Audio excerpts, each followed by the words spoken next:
Talk about technology management and why that relates to Erlang and where that puts you and how you can end up making money with Erlang if you do it right. And then I'll have a look at our work on the embedded front on the Raspberry Pi and the library we are creating for that platform there. My name is Torben Hoffmann. I'm the product and research manager here at Erlang Solutions, and you can follow me on Twitter for random weirdness on a irregular basis. Okay, so we need to take a history tour first. History tour of Erlang. So it started out back in the mid-80s where Ericsson had enough money to have a research lab. I'm not sure they still have, but they had back then. And what they wanted basically short time to market, on-the-fly upgrades, and quality and reliability. And the reason why they wanted that is because their main business was telephone switches. Things that just need to operate over and over again and just keep running so they make money off it.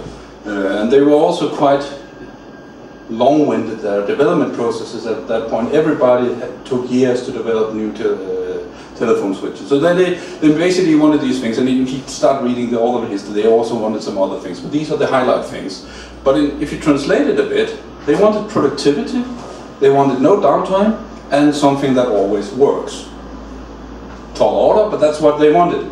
But if you translate it once more, because this is a big company, Ericsson, and any other big company will go into that, but what they wanted was money, money, money. So this is about money. It's not about the love of a crazy language that allows you to feel good about it when you're coding. This is all about money. Ericsson started this out for the quest of money.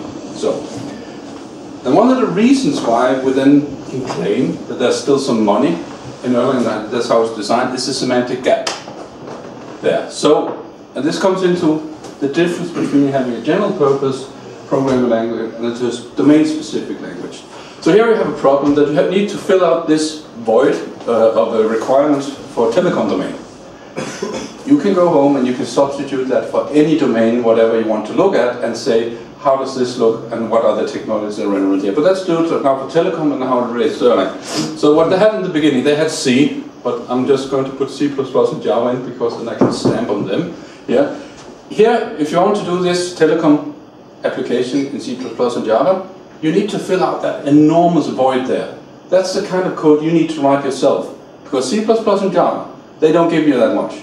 You need to do all the fillings yourself. So that's a huge amount of code you need to write to meet the requirements of a telecom application.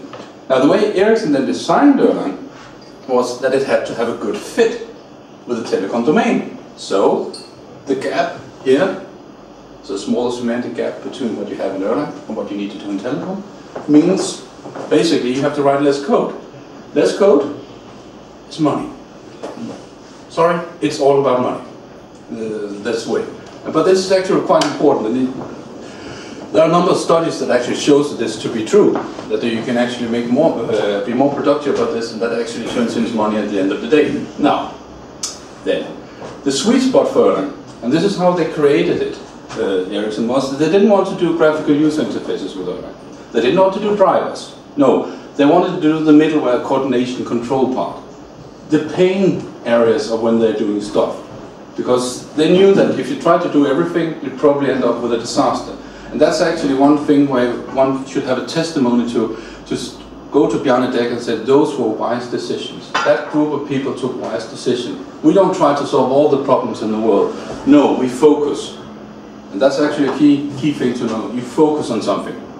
And they focused on the coordination part there. And then it comes down to, if you take a look at what you needed for telecom, you needed to be very good at drivers, very good at coordination. User interfaces, not so important. So you didn't need much there. What they had in the beginning was with C. C is awesome for writing drivers. Anybody tells you anything else is because they haven't written a driver. You write drivers in C. And you live with the kind of pain you do there. You grow the beard and the long hair and everything, the tattoos, everything. But anyway, C is good for that. Then you go down, coordination is not where C shines. C was meant to do operating system and drivers and all that fun stuff, not for coordination. It's a bit better for doing graphical interface than what you need because there's a lot of libraries you can call out from C. So that works. Now, Erlang is then designed like this, to be absolutely mind-bogglingly bad at writing drivers. Just don't forget about it. We have C for that. But it's awesome for writing, doing coordination, and GUI, yeah, well, forget about it. It's not what you do in Erlang. So when you see here, and this is where Ericsson does, you combine C and you combine Erlang, and you have the perfect match for the needs of telecom. And that's the way Erlang is created. To match those two things, make sure that you do one thing in C, which C is good for, and you do stuff in Erlang that's good, well, that's good for. And this is, of course, everybody here knows that. But you need to build up the story here. So now the original requirements, and this comes out of Bjarne Dekker's Listened thesis, a brilliant piece about technology management. Must read it. If you haven't read it, you must read it. They wanted large-scale concurrency. This is having a lot of telephone calls ongoing at the same time. You have soft real-time. You want your phone to actually work within a reasonable amount.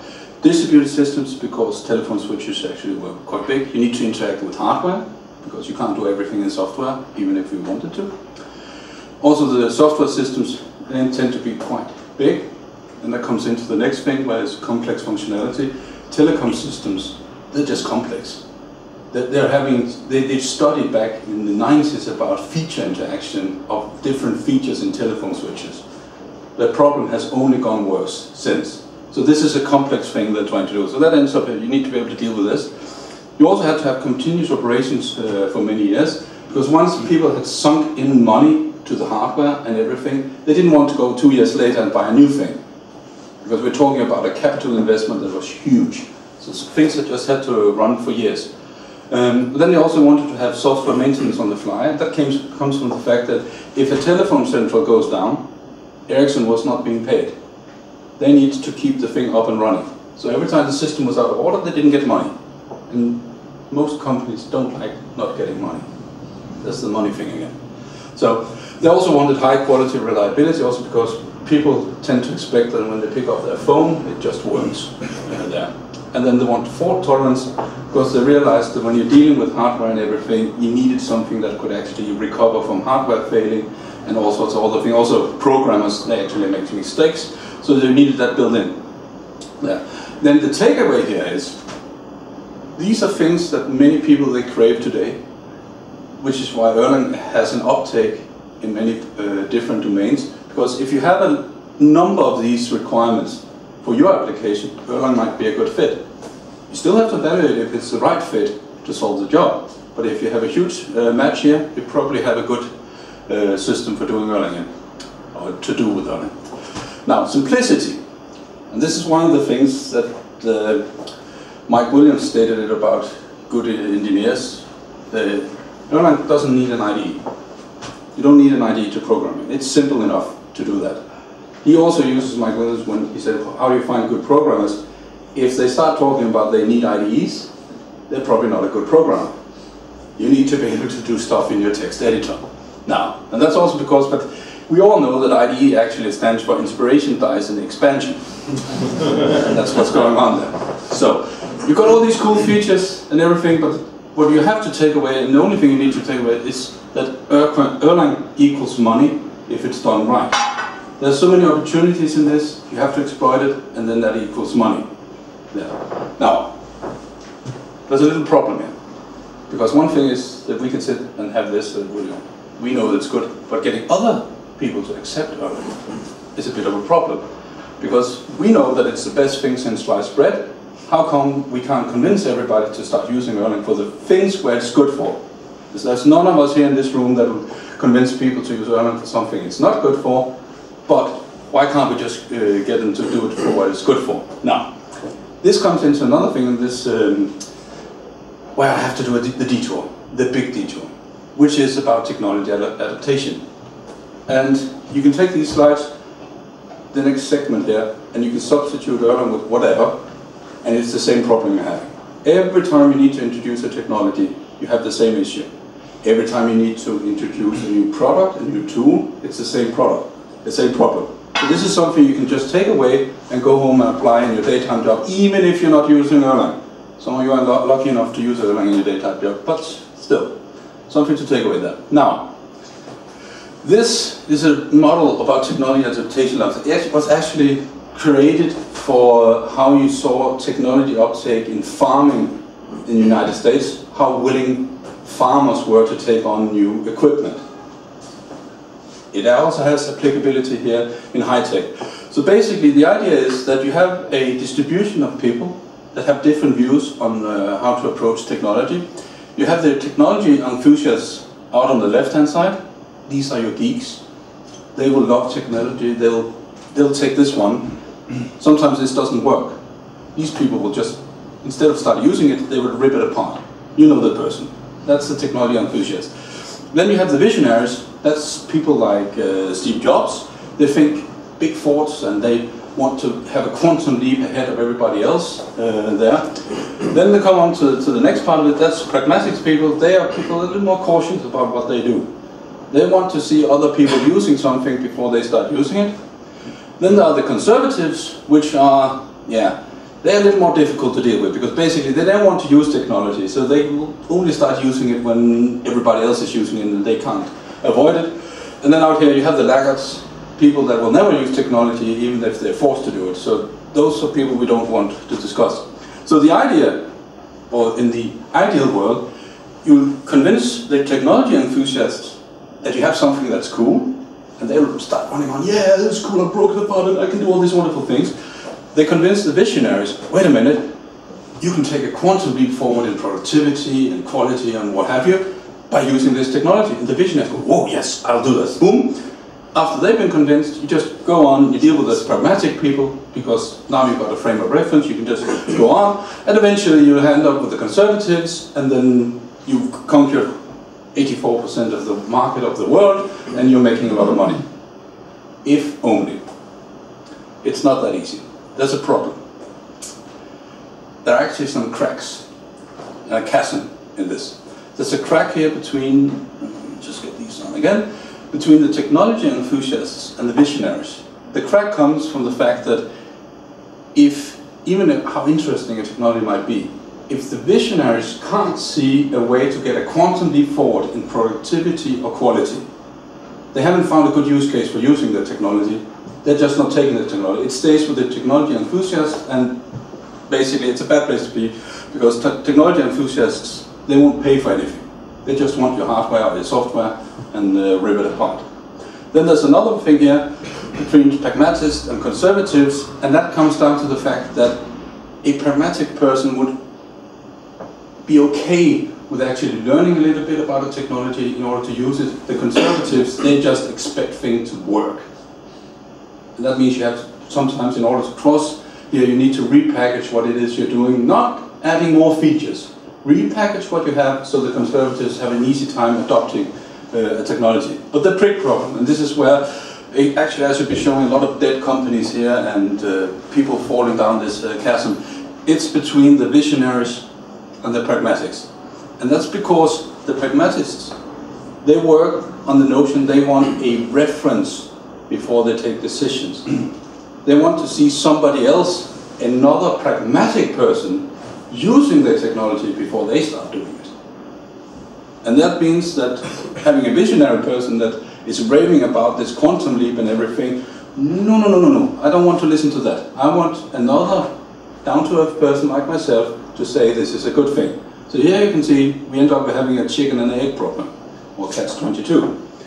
Another thing also here that then there are things, people that are visionaries like Steve Jobs, well, on a lucky day I'll claim myself to have been a visionary at least once when I tried to get Erlang introduced in Motorola, is that as a visionary there are some traits that pragmatists, they don't like. And there are in fact 4 characteristics of being a visionary person. And after taking this, you can have yourself a little pop quiz and say, how many of these do I tick off? Then you might have some ideas of why you can alienate certain people. Well, first of all, lack of respect for their collective experiences. So people have been working on doing some sort of product for years, and you come running right in. By the way, guys, do this and see. It sucks. We should do it in Erlang. Doesn't make you a lot of friends. Been there. I got a number of scars here from big knives and everything. So there, and it just comes out as there's a lack of respect there. Then the visionary tends to take a greater interest in the technology, because it's in the technology you can get all the quantum leaps and to do something than in the industry. And the pragmatics people, they are the ones that are being married to a company basically for life. They are in it for the industry. Visionaries, I'm in it for the technology, I can do wonderful stuff with it. Yeah, that's another way to alienate them. And as a visionary, existing product infrastructure, we'll just rewrite it.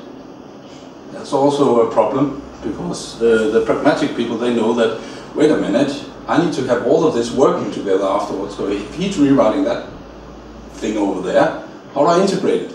That's what they have on their mind. And the last thing, well, basically the overall disruptiveness of visionary people, because it's not about status quo, it's about revolution. It's about blood flooding in the streets when visionaries go around. And the pragmatic people, they don't like that, because they know that once the party is over and you have things decapitated in the street and everything, they need to clean up. They know that the visionary people, they'll just jump ship, because they're using all this to further their career, so they know they have to clean up. So that's why they don't like all these crazy ideas. Yeah. You can probably, if you sit and think, you probably met persons of both types in your day-to-day work. So there's something here, if you're a visionary and you're talking to a pragmatic person, take care on how you approach it. Don't do these things, because you'll just end up in trouble there. And then, yeah, the whole problem. And before we go into that, on this one, there's one thing. Most middle managers are pragmatists. If not by nature, then by trade. Because what they're being measured upon is to keep the ship moving. Don't disrupt anything, keep the thing moving. So the middle managers are really tough to deal with in this. Which is also why, well, when I introduced Erlang in Motorola, I went around middle management and went straight to the vice president. That has certain benefits. It also has the loop back that once you get the approval to do something, you have to report to one of the middle managers that you just shortcutted. But yeah, sometimes you have to do things there. So, and the thing here about the pragmatic people, where you can try to address into them and get, is to give them a whole product. The whole product is basically, it comes out of the marketing imagination. But the idea is, you have a generic product, you have the expected product, you have the augmented product, and then you have the potential product. And you want to make sure that the whole product, which is the full circle there, is what you have on your plate. We all know, when we start out doing something, we have the generic product. We're missing all the other circles in order to have something be fully done. And the problem is, the pragmatists, they evaluate and they only buy whole products. And they're smart enough to see through all your bullshit that this is not a whole product there. They'll cut you down. So what you have to do is, and this is coming from the book by Jeffrey Moore it's called Crossing the Chasm, which is also an excellent book. It doesn't cost more than 11, 12 pounds, and it's worth the time you spend in reading it, so do get that. So the simplified way of looking at this is that you have a generic product, and then you need to provide a certain number of things around it, either you or you get somebody else to do it. So you have standards and procedures, some additional software, additional hardware, system integration, installation and debugging, training and support. When you've got that covered around the core what you're doing, the pragmatic people feel, this is looking good. I'm not so worried anymore. And this is everything there is what the how to achieve the compelling reason to buy. It also has another name. There are no salespeople in the room, but this is actually marketing promise to win the sale. Sometimes these things are not in place, but you better have a plan for it there. Otherwise you'll have these things where marketing or sales guys have sold something and then you need to play catch up to provide the whole product, because otherwise you're not getting your money. You probably tried this in real life, some of you. Now, if you look at Erlang, with these glasses on, and how does Erlang stand out as a whole product? The generic product here is the Erlang compiler and runtime. There is actually some good additional software. There's a rich library that comes with Erlang OTP, and it's actually growing in each release. There are many open source libraries, so this is looking good. Training and support, we'll just do a little commercial segment here. We actually provide a lot of courses, Erlang Solutions. There's also Erlang Camp and others that are providing training. So this is also looking good. You can actually get training in this. Now comes the not so good part. System integration. Most of us have worked with this. We know that Erlang is easy to integrate with other things. The problem is, it's done case by case, and there are few public success stories about how this is done. And this is one of the things where, if you remember back to the pragmatist people, they want a reference. And if you can't give them a reference because people won't talk about it, you have a problem. And this is one of the things that gives issues here. And if you go into installation and debugging, you can install applications in Erlang, okay, but there's a lack of good mass deployment tools. The debugging tools, they're good, but they're not well publicized. Basically, the manuals are not easy to get into. So there's something there. Now, with all this in mind, there's actually some advice. How do you make money with Erlang? Well, the easy way, the less painful way, is to find a visionary person that has money to sponsor you. Don't go barking up the trees of conservative or pragmatists. No, find a visionary with money. And basically, anytime you want something from somebody, and you need money, make sure they have money. Simple logic here. But find a visionary with money, and then you stand a much bigger chance of actually getting somewhere with your Erlang endeavors. So, that was calling it very simple, but now I'll go on to the more technical part of this talk, where we'll talk about Erlang 8. And this is about fitting into the embedded. We've seen this one before. Now I'm actually going to write another code. Embedded programming. In embedded programming, you actually need drivers, you need coordination, and you need very little graphical user interface. We all know where C stands on this curve, and we know what Erlang stands for. So, if you combine C and Erlang for embedded program, you have the same wonderful match that Ericsson had for telecom. We could also argue that telecom is a kind of a embedded system, but yeah, there you go. It's a big embedded system. Now, we will now introduce Erlang Actor Library for Embedded, which then comes out as Erlang 8. So this is something Ömer has been working on, and we did a little bit of marketing magic to get this abbreviation out. So hopefully that will do honor to the name. Now the opportunities we're seeing here is that today there's a lot of cheap, powerful hardware out there. There's this Internet of Things, where you need communication and things talking to one another. You also end up with this, that you would actually like to once you bought something, not just throw it out, but patch it with some more hardware, some more software. There's something that should be good for Erlang. And as you raise the bar and you start having the ability to more, of course you want to deal with even more complex problems. This is in fact, if we look back at the history of software, the reason why we're still fighting in software is because every time we've solved a little bit of the problem, they say, oh, then you need to do something more. And then you keep on adding more and more problems you need to solve, and that's why software is a hard place to be. And then another opportunity we saw here is that if we have a short time to market, it's actually important these days to see an opportunity, seize it by being the first guy to get out there and get the money in. It's even more important these days than it was earlier. Now, as for hardware, there are a number of things you can do embedded programming on. You can take the Raspberry Pi for fun and prototypes. If you want to go into production and actually do a product where you combine some hardware with some software, you should be looking at Gumstick, BeagleBone, and in a year or two's time, or Linux, I can't even pronounce it, but right now they're less than 20 euros a piece. So we're getting down to the actual price of a single hardware device is going down. So this is actually something that's interesting there. And then I'll just repeat myself, Raspberry Pi is not for production. And later tonight, if we're still at the pub, I might run up to you and say, Raspberry Pi is, you will just have to answer, not for production.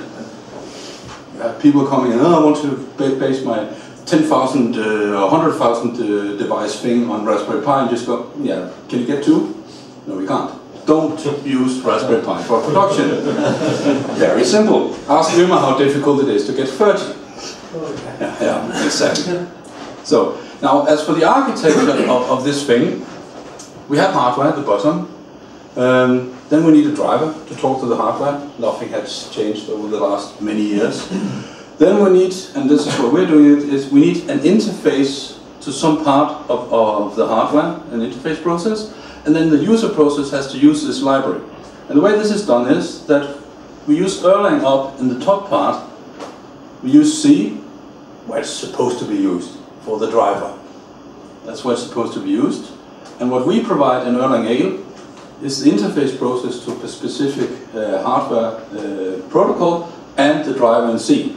So what you have to do when you use Erlang Ale is you just have to write the user process of how to use this.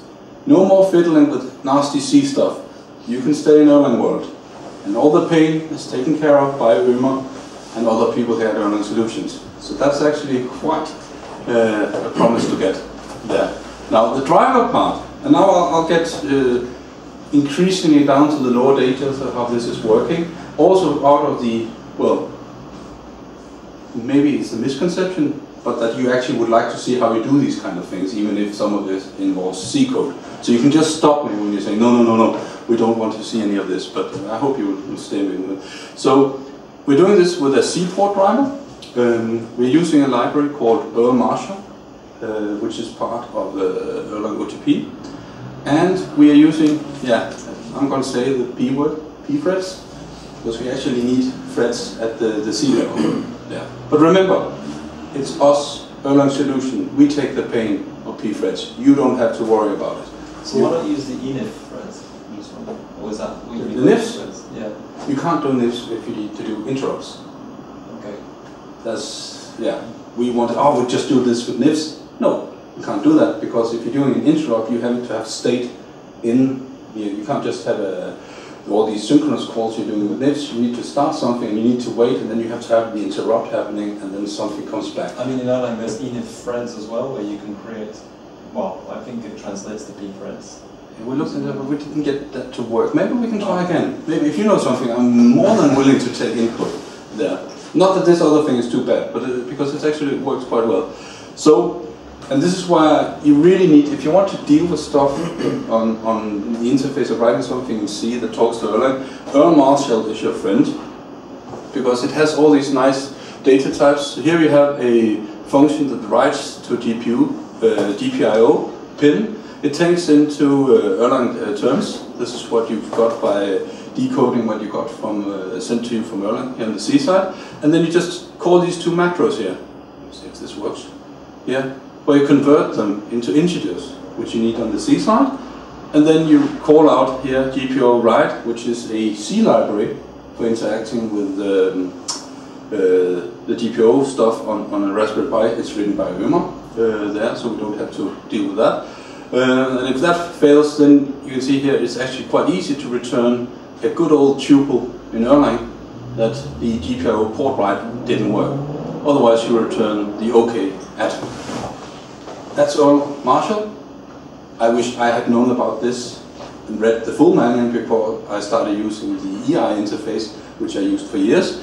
This is a lot more fun to work with. Now, then there's another part of this, and this is the P threads for interrupts. And this is, well, this is a subset of the amount of pain you have to go through to do these threading things. Unfortunately, you can't do it in Erlang. So we had to do this thing. But remember here, you don't have to do this. It's taken care of in the library, all this ugly pthread code. But the code will be available as open source, so you can go and have a look at that, and then you can thank yourself that you don't have to write that kind of code. If you like writing that kind of code, then okay, it's a different discussion. Now, then the interface process has a command. So here we have a function that allows you to set an interrupt on an input pin. So when the value changes on an input pin, it measures something in the outside world. You can set an interrupt on it, and it can be either that it goes from 0 to 1, i.e. rising, or it goes down, falling, or either transitions or none. And the way you do it is you look up in what processes you're running. In fact, here we're using one process per GPIO pin on the Erlang side, because processes, they're cheap.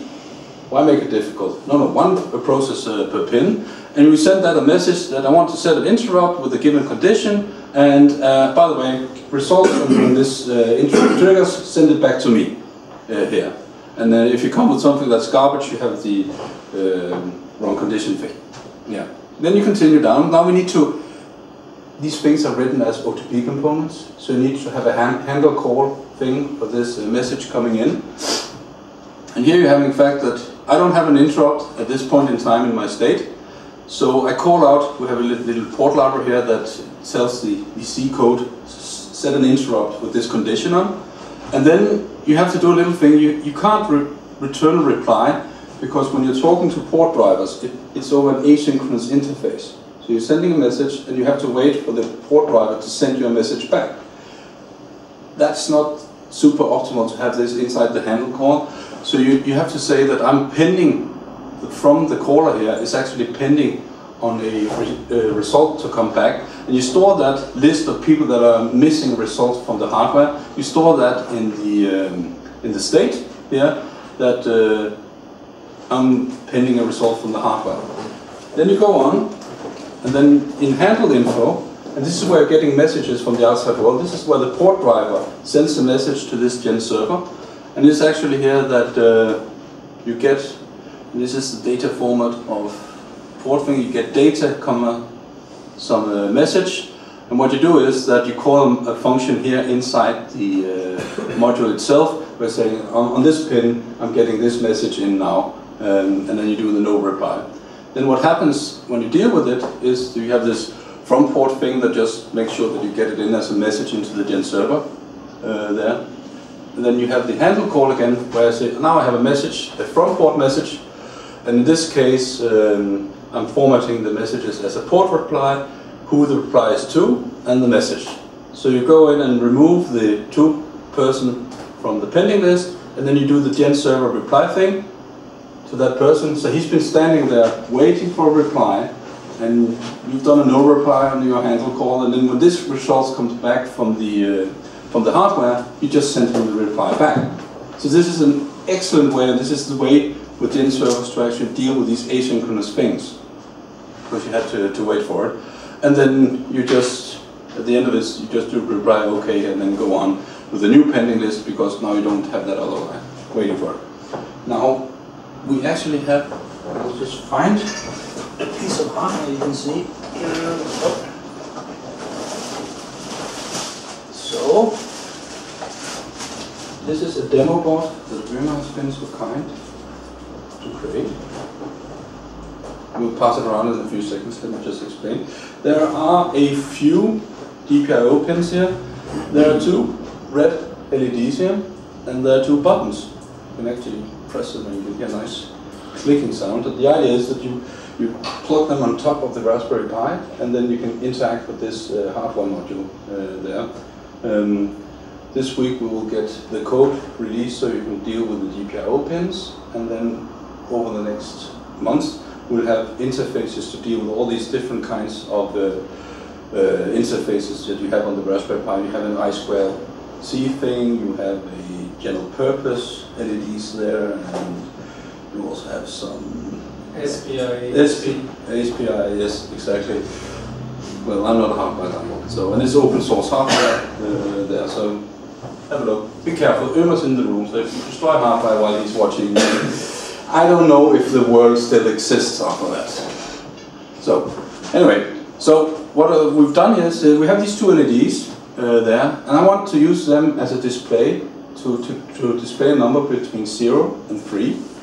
And I have one button to do +1, and I'll have one button to do a -1. And now I'm going to program this using Erlang 8.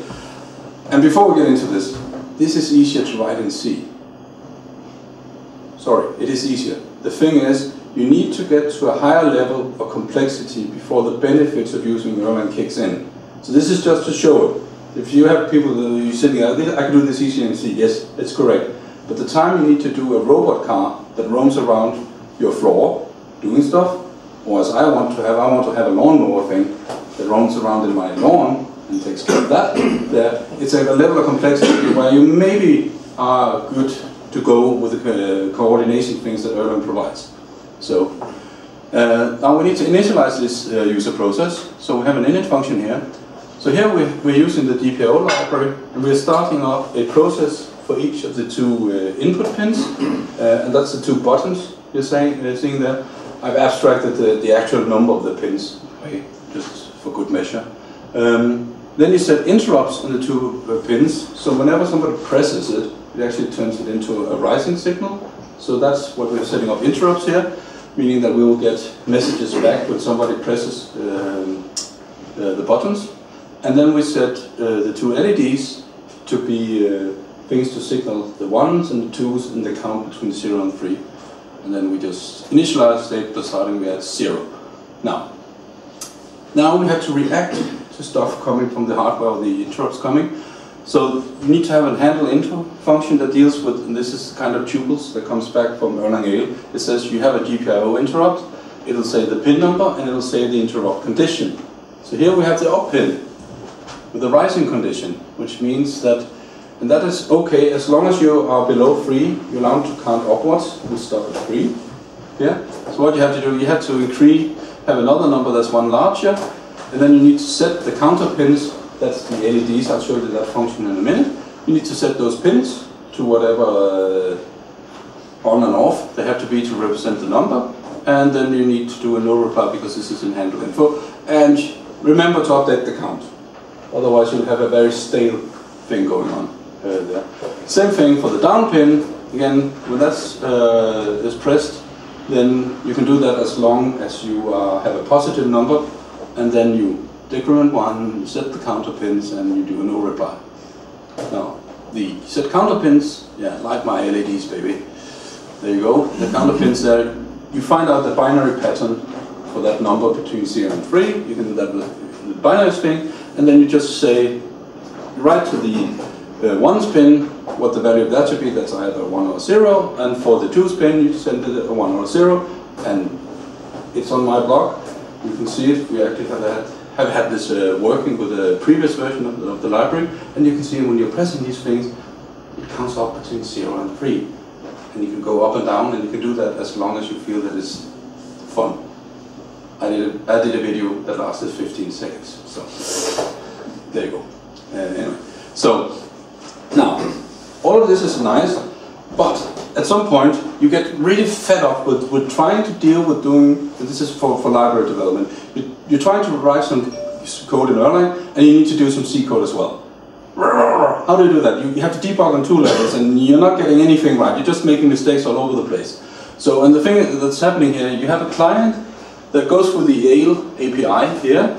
It talks to the Erlang process that you're writing in Erlang Ale, or we're writing, and it has some asynchronous interaction with the port driver. And this is what we saw before, that we have to do this reply after thing, reply thing after getting something back from the hardware. This is not easy to test. And I want to test this, and I actually wanted to test this without having to do the C code at the same time as the Erlang code there. And then basically test this one without knowing if the port driver works. I wanted to simplify the number of problems I had on my plate. So how do I do that? Well, you simulate the port driver. Because the port driver actually acts as a process in Erlang. So if you substitute that with a process when you're testing, you can actually make it work. So what you do is, you have this, you only see a snapshot of the code. Some of it is you can receive from the owner of the process. Every port driver in Erlang has an owner. That's the process that created it. You can get a command for it, and here we see if it's I have a calling standard that says if it's a call, then I expect the hardware to send a reply back here. So here's a write operation, and what we do here is that we just tell the owner of the process that it's okay. I've seen you, I've updated the value here. And then you go on with the new value of that particular output pin inside the state of this GPIO. So this is simple simulation of what goes on in the hardware. So I can test this without running the hardware, which is nice. Sorry, Emma, but it is nice. So, and then in order to have that, you also need a hardware backdoor in the testing part. So if you have an input pin there, you would like to be able to set the value of the pin so you can trigger things and see things happening. And here you also do, if there's a value change on the pin, you go for 0 to 1 or 1 to 0, then you want to send that there's a GPIO interrupt happening. You send back that to the owner of this one, and when there's no change, you just continue your happy life, like this. And this is the kind of backdoor you need when you're testing hardware, simulating this. Good. And you update the state again. Yeah. Boom.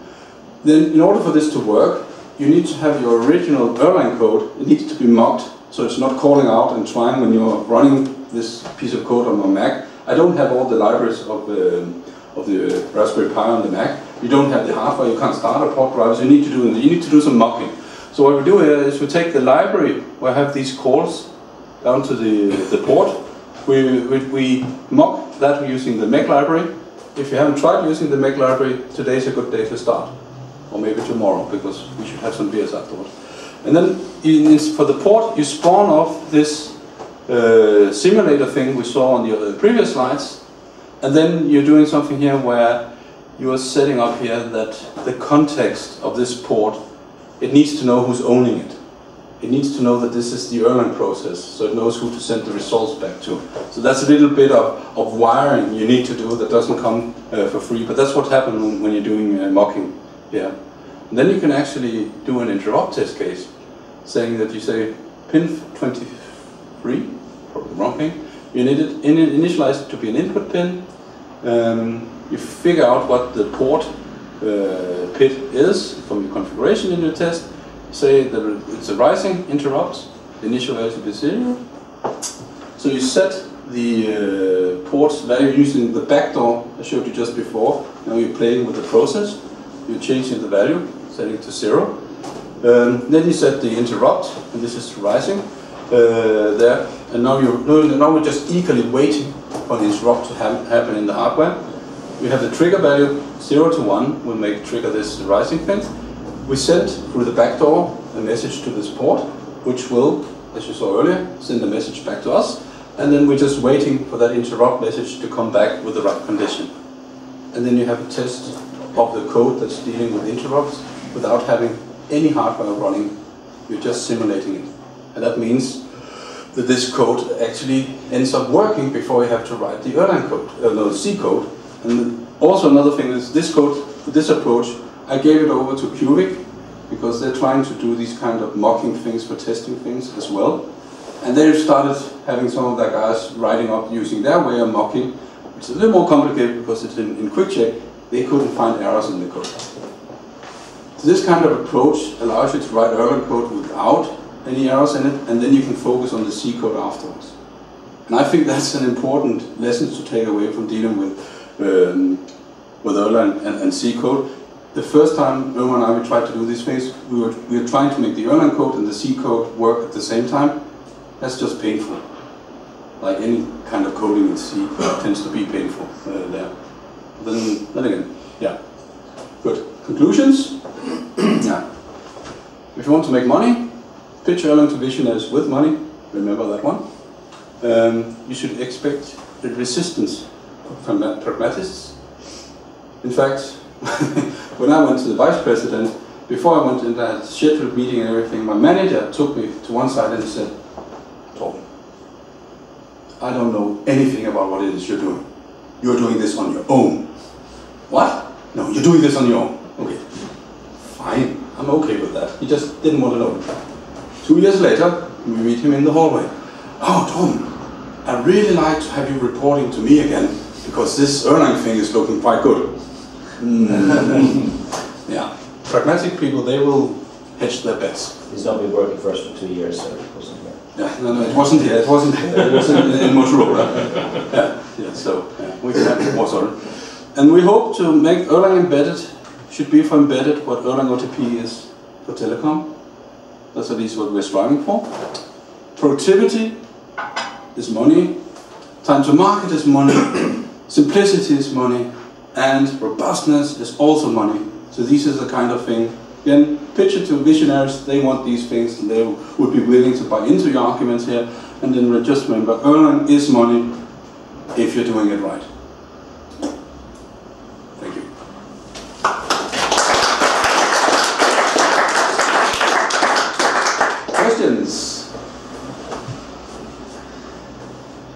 Where's the GitHub account for Erlang?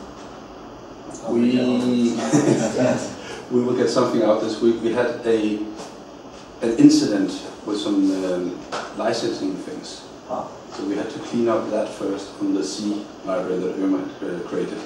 We didn't want to release stuff that had DPL in it. What is the license? License now will be Apache 2. Well, pthread is GPL, surely. Yeah, but we're just using it in a way that doesn't contaminate us. Okay. So that's those things are covered up. But the reason here is, if you want to go and you want to pitch this to companies, right? One thing is to pitch it into educational purposes. There, the license it doesn't really matter. But if you go to companies and say, wait a minute, you can build stuff on top of it, and you get short time to market. But as a side effect of using our library, you have to give all your code away for free. You can't have that discussion with companies. It might be that no company ever uses Erlang AL for something in production, but we don't want to stop that from happening. And we don't want to have them come to us and ask for a license and have to pay for it. This is about spreading Erlang. It's about showing that it's a good thing to do embedded programming. So that's the reason for doing the licensing like that. It's not that we have something against GPL per se, it's just not right for furthering the adoption of Erlang. And this is the key point here, to make it easy for people to use Erlang and also hopefully make money with it. Yeah. So, but we'll get something out. It'll be GPL only, but then we will get other features on top. And everybody is welcome to come in now. I've written this part of the library. As long as you have something where the code style resembles what it is we're trying to do, then it should be good. There'll be a one-day tutorial at the Erlang User Conference in June in Stockholm for those of you really interested in jumping up and down to see this. Yes. So, and then of course, once we release the code, play with it, have fun with it.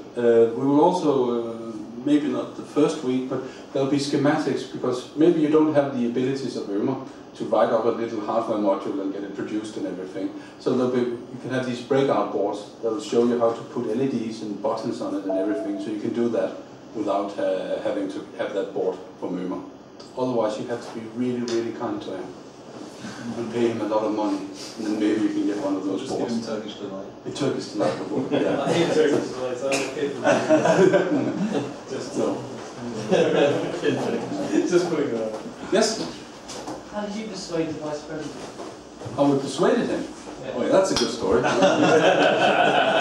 Well, we started out, we had a pitch session where I explained all these wanted versions of Erlang.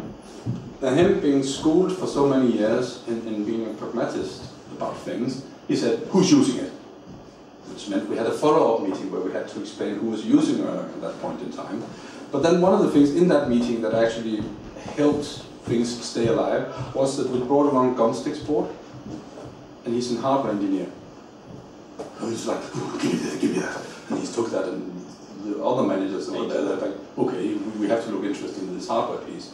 And then we took him down, we had a demo ready, where we had the zone controller with it, which is the most complex one, on par with another one. One of the most complex things you have in the Tetra systems that we were building there. We had that one, little gumsticks running and controlling a base station. So you could have a Tetra core with 2 radios running over this little piece of hardware. We took him down and we showed him that.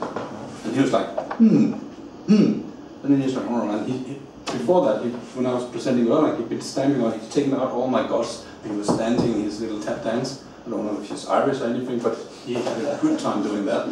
So that was quite painful. And then he leaves the room, and he goes, and he turns around, he's a small guy, he's looking out at us, and he said, you know what, there's Americans coming next week, because this was in Denmark, and Motorola is owned by people in Chicago. And he goes, don't say a word to them.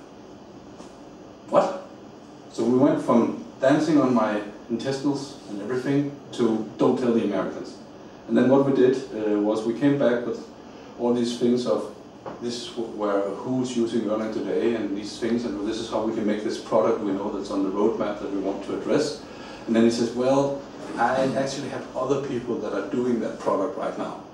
But I want you to go to talk to a top architect, senior architect. he has a number of projects lying dormant on his shelf that he can get nobody to do because it's too expensive and too difficult. Go talk to him. So we went out and talked to him, got 3 projects presented, and then we said, boom, gateway between Tetra systems. Plonk, that's what Erlang is good for. Then we presented how we would want to do that, and then he said, go ahead. We should probably talk in the pub, because I work for a company and I'm in a similar position. Yeah. Yeah. So there's a lot of overlap. There's a lot of overlap in these stories. These things, basically, the shorter thing is, have a demo ready of something. Yeah, the problem is, you show the demo, the problem I had, a problem I had, among many, this is a few years ago now, was show the demo, oh, looks great, explain this, I've never heard of that, explain that, I've never heard of that, and suddenly you have all these new concepts, Yeah. and then they look at the syntax and go, I don't know what the hell this looks like, I'm scared, Yeah. and then everyone runs away. Yeah. Not that these problems aren't solvable, but Yeah. I think planned ahead a bit better, Yeah. I'd have been more prepared. I mean, working with adoption of Erlang is something we do on a day-to-day basis, and I think there are certain key factors which enable success. So, why don't we continue this discussion down in the pub, We could do and that. we'll share more Unless tips, there are other more questions tips right and now, more let's- stories. More than willing. Otherwise, we can easily There's handle one questions. question I have. It Yes. might be a bit of a stupid question. I'm just wondering if Erlang AL is, when you say Erlang AL is similar to OTP in the sense that AL provides a set of behaviors in a similar way to OTP, or is it more just a kind of API? It's more of a set of modules. We aren't writing it stuff up as behaviors in the OTP sense. We're writing a dense server component that you can use to interact with DKO. We're going to do similar things. But it's in the sense that you get the same abilities for dealing with embedded that OTP gives you for dealing with telecom.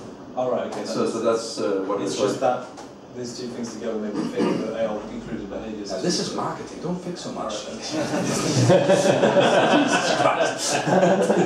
One thing that we have in AL that's sort of useful in making sure that the framework itself is flexible and so that they can adopt it to other platforms is that we follow a layered model where we have the hardware drivers very sort of separated from the working of the Erlang side of things.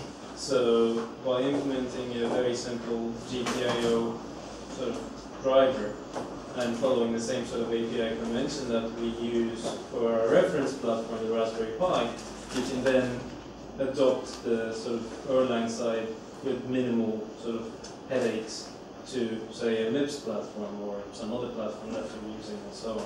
So, yeah, that's we will be releasing the code in this week. This is also why I went to this great length, not only for my own sanity of doing this test without the C code, but also to have the documentation of the protocol between Erlang, the Erlang side, and what happens in the port driver.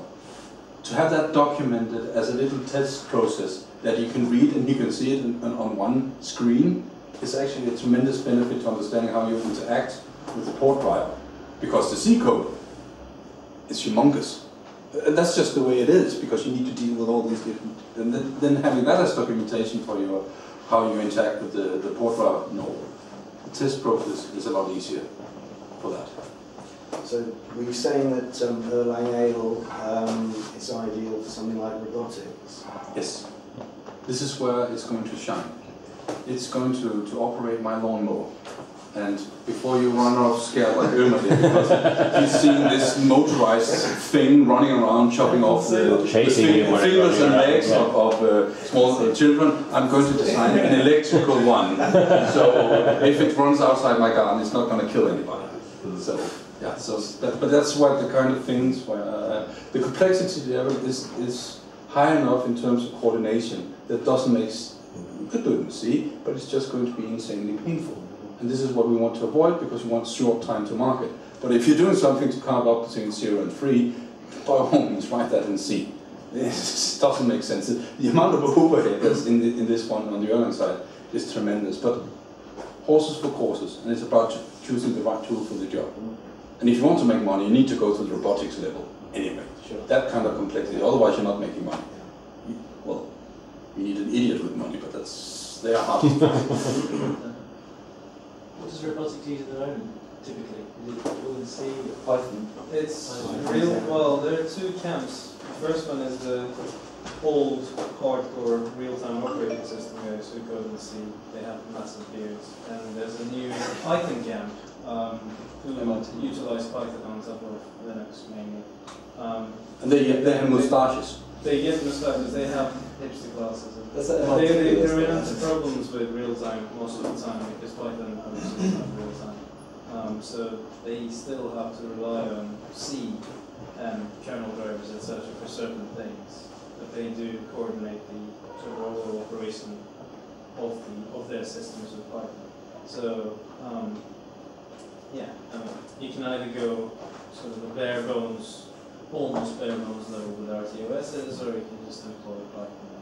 Scheme used to be used as well, didn't it? Well, yeah, but scheme is hard. So. Well, thank you, Torben.